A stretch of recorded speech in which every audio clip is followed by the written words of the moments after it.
I think a lot about the contrast between banality and wonder, between disengagement and radiant ecstasy, between being unaffected by the here and now and being absolutely ravished emotionally by it. And I think one of the problems for human beings is mental habits. Once we create a comfort zone, we rarely step outside of that comfort zone. But the consequence of that is a phenomenon known as hedonic adaptation. Overstimulation to the same kind of thing, the same stimuli again and again and again, renders said stimuli invisible. Your brain has already mapped it in its own head, and you no longer literally have to be engaged by that. We have eyes yet see not, ears that hear not, and hearts that neither feel nor understand. There's a great book called The Wondering Brain that says that one of the ways that we elicit wonder is by scrambling the self temporarily so that the world can seep in. You know, Henry Miller says even a blade of grass, when given proper attention, becomes an infinitely magnificent world in itself, you know.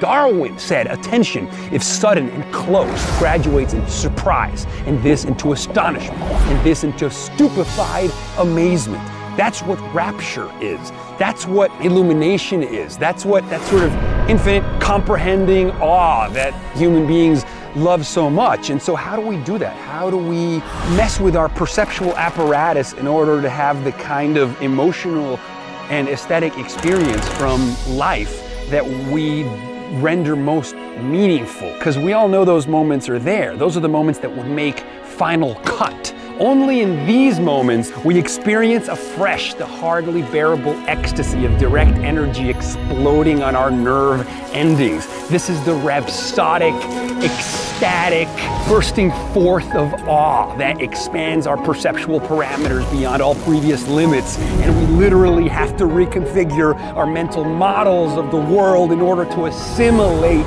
the beauty of that download. That is what it means to be inspired. The Greek root of the term means to breathe in, to take it in.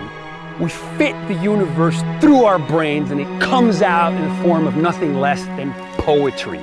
We have a responsibility to awe.